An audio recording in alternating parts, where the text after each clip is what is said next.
dizendo para todo mundo, para quem queria ouvir, para quem não queria ouvir também, que revoluções são possíveis. Né? Essa é a primeira lição de todas, né? Porque isso, para a nossa geração, né? O pessoal que está de outra geração aí, talvez, né? Mas para a gente que cresceu aí, que amadureceu nos anos 90, nos anos 2000, sabe que havia uma campanha muito intensa, né, ideológica, para dizer que não, tudo acabou com o muro, não precisam se revoltar, né, ou todas as revoluções estão sendo derrotadas, enfim. E na verdade o que a gente tem visto é o contrário. Né, e logo, quando estourou o processo, na verdade o processo da Tunísia, mas depois o do Egito, a primeira coisa que veio na minha cabeça foi uma frase, assim, absolutamente simples e concreta, né? E ao mesmo tempo filosófica do Leon Trotsky, revolucionário russo, que dizia que as revoluções são impossíveis até que elas se tornem inevitáveis. Né? Então acho que é isso que o mundo árabe provou. Né? Dependendo do país, aí, mais de 30 anos de ditadura, né? Alguns países aí com alguns séculos, inclusive como Bahrein, que eu também gostaria de falar, e de repente isso caiu em coisa de semanas. Né? Evidentemente caiu com muito sangue, né? E muito sacrifício humano. Mas isso, em termos de renovação do ciclo histórico, é o que eles colocaram aqui, é de uma capacidade muito grande de gerar um novo cenário mundial. Né? O que está colocado hoje é um novo cenário mundial, gerado a partir, não da vontade dos de cima, como vinha sendo a história até então, né? Mas a partir da vontade dos de baixo, a partir da vontade dos que não estavam incorporados nos aparatos de Estado, de segurança, né, nas grandes empresas, né, foram esses outros, que são a maioria, que fizeram a revolução. Então isso é fundamental. Sobre o Egito, há um dado específico, que é que havia muitas organizações, o Américo pode falar também depois disso, já havia organizações se formando, boa parte delas na clandestinidade, para conseguir se contrapor aos planos do Mubarak de colocar o filho dele, né, ou ele mesmo também, dizia no começo que ele queria se reeleger mais uma vez, com eleições fraudulentas, como vinham sendo até então. Então essas organizações, e tem 3 momentos centrais aí para o nascimento dessas organizações que eu queria citar, porque são fundamentais para dizer o caráter dessas organizações, independente de elas quererem ou não. Primeiro, o primeiro momento que fundou uma boa parte dessas organizações foi a Guerra do Iraque. Quando o Mubarak apoiou a Guerra do Iraque, apoiou os Estados Unidos na Guerra do Iraque, isso foi uma ruptura dele com um sentimento árabe de unidade regional, e de que para eles era improvável, para eles era um pesadelo distante, uma nova invasão colonialista como tinha acontecido durante todo o século XIX e começo do século XX. E de repente os Estados Unidos fez uma guerra do Iraque com ocupação plena, né, por terra, enfim. Isso foi um dos motivos que levou a uma ruptura sucessiva, né, de massas com o Mubarak.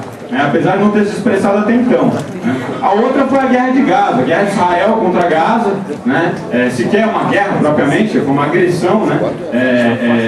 E Mubarak, a mando dos Estados Unidos e do Estado de Israel, mandou fechar a fronteira com Gaza, né? Em um momento de crise humanitária aguda, né? Ele mandou fechar a fronteira com Gaza, não passava nada, não passava médico, não passava remédio, não passava alimento, e depois continuou fechado, não passava cimento para reconstruir Gaza, enfim. Isso também foi um momento muito importante de ruptura, né, dos setores, né, da juventude com o Mubarak.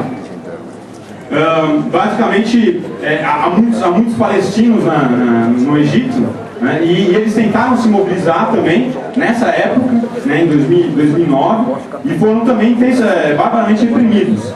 Então esse foi um dos outros motivos. E o terceiro motivo é a crise econômica mundial, como o Kojola colocou aqui, né, mas teve uma resposta muito grande no Egito, especialmente na cidade de Marhala, que é uma cidade têxtil, né, uma cidade com grandes indústrias têxteis, que teve 2 revoltas, 2 greves, na verdade, muito grandes, em 2007 e em 2008, em 2006 e 2008. Uma delas, inclusive, foi a partir dessa greve que se formou uma organização de juventude, a 6 de abril, já foi levantada aqui também, se formou para apoiar a greve. Então se formou na base da unidade, na base da aliança entre estudantes e movimento operário.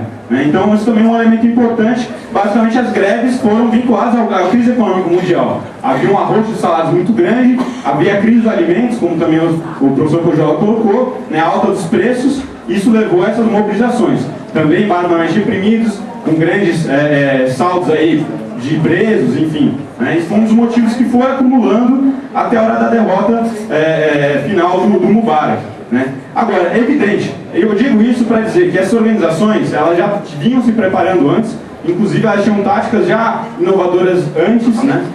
E até táticas que já tinham sido testadas antes e de repente não funcionaram. Né? O elemento espontâneo foi decisivo, né? E a partir principalmente o elemento do orgulho nacional egípcio, que viu os tunisianos fazendo a revolução antes deles. Né? E o Egito é um país central no mundo árabe, tem 1/3 da população árabe total, a maior parte dos filmes e das músicas árabes e são todos feitos no Egito. Né?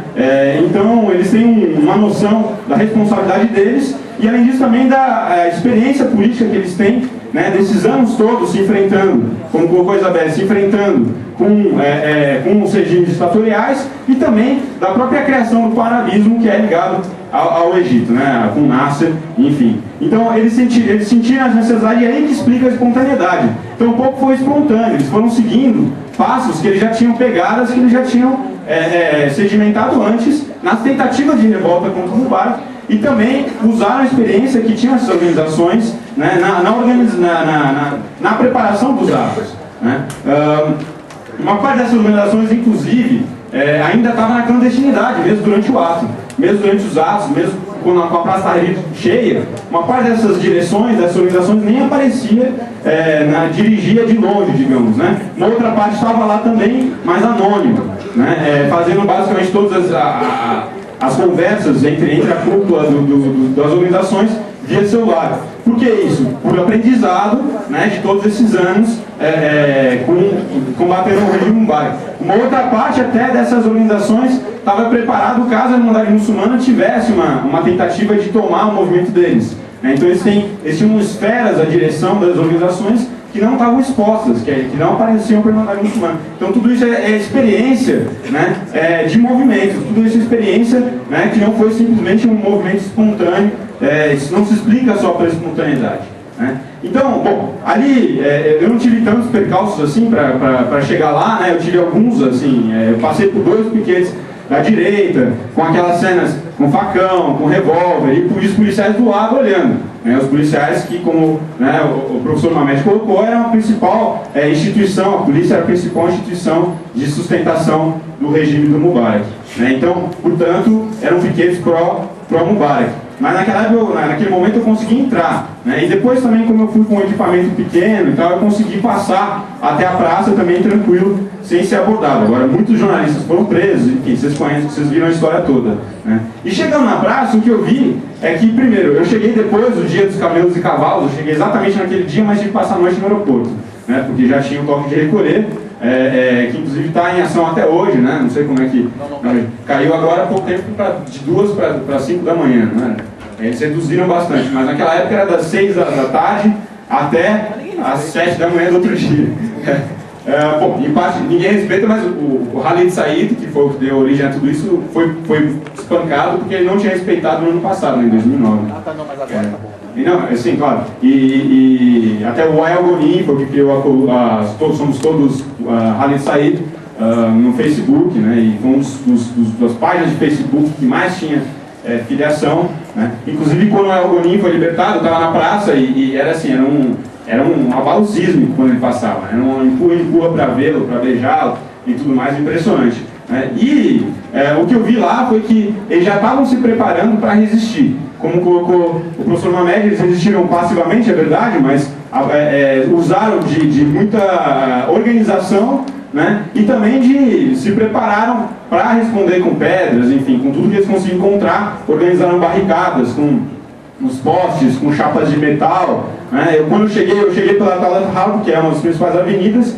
e tinha 5 linhas de piquete. Né? Para entrar lá, tinha que passar por 5 barricadas e 5 comissões de segurança, olhando seus documentos, revistando, e todos muito simpáticos, inclusive, né? Com estrangeiros principalmente também, e outros tipos de comissão, todo tipo de comissão lá dentro da praça, até comissão para pintar cartaz, comissões artísticas, enfim, que documentaram o processo todo. Né? Então o sentimento era de que eles iam resistir até o Mubarak cair. Né? E isso foi especialmente vital na hora que o Mubarak na quinta-feira que o Mubarak tinha um discurso